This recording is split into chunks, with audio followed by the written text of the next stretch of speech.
దిలీప్ గారు, ఇప్పుడే మీరు వేణుగోపాల్ రెడ్డి గారు మాట్లాడింది విన్నారు. దీని వెనక చైనా హస్తం ఉంది, మయన్మార్ హస్తం ఉంది, లేదంటే రాహుల్ గాంధీ విదేశాలు వెళ్ళి ఎగదోస్తున్నారు, పొగబెడుతున్నారు. సరే, ఈ రాజకీయం వాళ్ళు మాట్లాడినా మీరు మాట్లాడినా రాజకీయం అనుకోండి, మరొకటి అనుకోండి. కానీ ఈ దాదాపు సంవత్సరం నుంచి ప్రతిపక్షాలు దేశవ్యాప్తంగా కోరుకుంటుంది ఏంటంటే, కనీసం ఒక్కసారి ఈవెన్ పార్లమెంట్ ఎలక్షన్ కూడా అదొక మేజర్ మీరు క్యాంపెయిన్ ఇష్యూగా కూడా వాడారు అందరూ, అన్ని పార్టీలు. ప్రధాని అక్కడికి పోయి కూర్చొని ఆ రెండు తెగలతో ఒకసారి మాట్లాడి ఒక భరోసా ఇచ్చి ఏదైనా ఒక ప్రయత్నం చేస్తే బాగుండేదని అనుకున్నాం. సరే, అమిత్ షా గారు అయితే చాలాసార్లు వెళ్ళారు.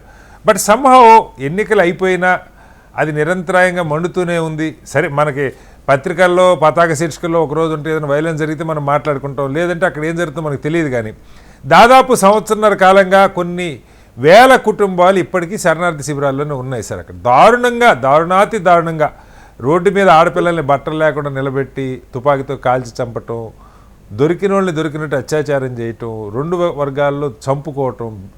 భారత్లో ఇలాంటి పరిస్థితులు ఈ మధ్య కాలంలో లేవు. ఒక ఆటవిక స్థాయికి ఆ ప్రాంతం చేరిపోయింది. అంత విద్వేషం పెరుగుతోంది. ఎలా దీన్ని ఎవరు పూనుకోవాలి, ఏం చేయాలి? కన్నీళ్లు పెట్టుకుంటున్నారు ప్రజలు, ఏం చెప్తాం?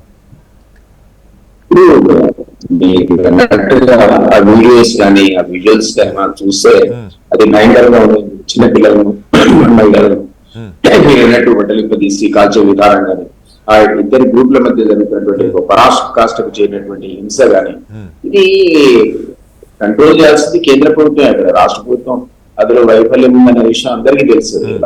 రాష్ట్ర ప్రభుత్వం సబ్జెక్ట్ అయ్యా ఎప్పుడో కేంద్రం చెప్పింది రాష్ట్ర ప్రభుత్వం లెవెల్ దాటిపోయింది. సో మీరు అన్నట్టు అంత సీరియస్ గా ప్రాబ్లమ్ ని వీళ్ళు అసలు అడ్రస్ చేస్తున్నారా అనే డౌట్స్ వస్తాయి. చాలా రోజులు అయిపోయింది కదా, పార్లమెంట్ లో కూడా ఆయన ప్రసంగం అందరూ ఎదురు చూసాం.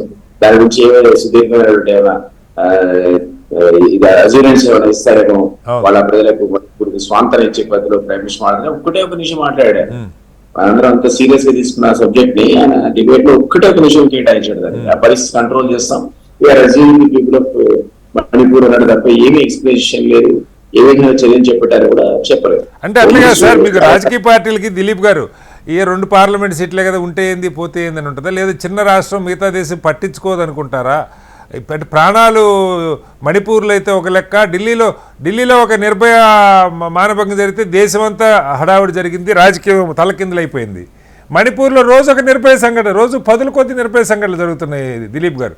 ఎందుకని వీటికి ఆ ప్రాణాలకి ఆ మానాలకి గుర్తింపు ఉండట్లేదు? అన్ఫార్చునేట్ మీరు అన్నట్టు ఇక్కడ ఢిల్లీలో ఉన్న పబ్లిసిటీ వేరు, మీడియా అటెన్షన్ వేరు, ఫోకస్ వేరు. ఒక్కసారిగా అది ఇష్యూ అయిందంటే ఈవెన్ కలకటాలో జరిగిన సంఘటన కూడా ఎంత ఒక్కసారి మీడియా అటెన్షన్ అట్రాక్ట్ చేసి దేశవ్యాప్తంగా ఈ విధంగా అలజడి సృష్టించింది మనం చూసాం. అన్నట్టు మణిపూర్ లో నరమేధం జరుగుతా ఉంది, కంటిన్యూస్ జరుగుతుంది నరమేధం. అయినా కూడా ఎందుకో మీడియా అటెన్షన్ కానీ, సోషల్ మీడియా అటెన్షన్ కానీ, అన్ని పార్టీల అటెన్షన్ కానీ, అసలు ముఖ్యంగా ప్రభుత్వాల అటెన్షన్ ముఖ్యం. మనం ఎంత దూరం పెట్టినా, విపక్షాలు ఎన్ని మాట్లాడినా, అది అల్టిమేట్ గా ప్రభుత్వం తన చేతిలో ఉన్నటువంటి పవర్ ద్వారా కానీ సైన్యాన్ని సరే తీసుకొచ్చి డిప్లాయ్ చేసి, ఆల్రెడీ ఆర్మీ డిప్లాయ్ అయి ఉండదు. సో ఈ పార్టీకి ఎప్పుడో కంట్రోల్ చేసి ఉండాల్సి ఉంది ఆ స్టేట్ ని. అది నార్త్ ఈస్ట్ లో ఉన్నంత మాత్రం, మరి ఎక్కడో కన్యాకుమారిలో ఉన్నంత మాత్రం ఒక విభాగం అనేది మనది కాదు అని మనం అనలేం కదా. దేశంలో అంతర్భాగం.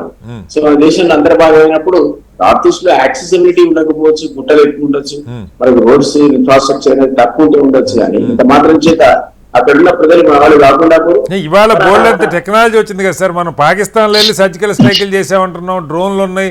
మన భూభాగంలో మనం డ్రోన్లు వేసి ఒకవేళ తీవ్రవాదులు ఉంటే పట్టుకోలేమా, లేదా కూర్చోబెట్టి చర్చలు చేయలేమా? సమస్య ఎక్కడుంది దిలీప్ గారు? చేయగలుగుతాము. అదే గతంలో కూడా మీకు జ్ఞాపకం ఉంటే ఇవరకు బెంగాల్లో కూడా ఈ విధమైనటువంటి హింస ఒకప్పుడు చెల్లేది. గుర్ఖా లాంటి డిమాండ్ జరిగినప్పుడు దానికి వాళ్ళతో కూర్చొని, అస్సాంలో జ్ఞాపకం ఉంటే ఈవెన్ ఆ టైంలో కూడా సీరియస్ క్రైసిస్ వచ్చినప్పుడు అన్ని గ్రూపులతో కూడా, వారింగ్ గ్రూప్స్, ఫ్యాక్షన్ గ్రూప్స్ అందరితో కూర్చోబెట్టి ఒక సొల్యూషన్ కనుక్కునే ప్రయత్నాలు అప్పుడు సీరియస్ గా జరిగాయి. కొంత కొంత ఒక టైం అప్పుడు దొరికింది, ఒక రిలీఫ్ దొరికింది ఆ టైంలో ఇటువంటి చర్చల వల్ల. సో అది చర్చలనండి, లేదా సైన్యానికి ఆదేశాలు ఇవ్వడానండి, మరొకటనండి, ఏదైనా ఐరన్ హ్యాండ్ తో దాన్ని ఉక్కు పాలనతో డీల్ చేస్తే తప్ప అది ఈ విధంగా సమస్యని పరిష్కార పద్ధతి కాపాడలేదు. మణిపూర్ అనేది ఇవాళ నిన్న మొన్న స్టార్ట్ అయిన సమస్య కాదు కదా. మనం చూస్తా ఉన్నాం ఈ సుదీర్ఘ కాలంగా ఏ విధంగా రగిలిపోతుందో అది. సో అది ఎందుకో దీని ఫెయిల్యూర్, బీజేపీ యొక్క ఫెయిల్యూర్ అని చెప్పాలి. అన్నట్టు హోమ్ మినిస్టర్ పోతే సరిపోదా, ఇంకో మంత్రి చూస్తే సరిపోదా, మేము దాని మా అబ్జర్వేషన్ లో ఉంది, మా కంట్రోల్ లో ఉంది అంటే ప్రైమ్ మినిస్టర్ అనేవాడు ఓవరాల్ గా రెస్పాన్సిబుల్ కదా ఈ సిచ్యుయేషన్స్ కి. Okay. సో ఇప్పుడు ఎలక్షన్స్ లేవు, దానికి సంబంధించిన పార్లమెంట్ ఎలక్షన్స్ ఇవాళ దాకా క్యాంపెయిన్ జరిగింది.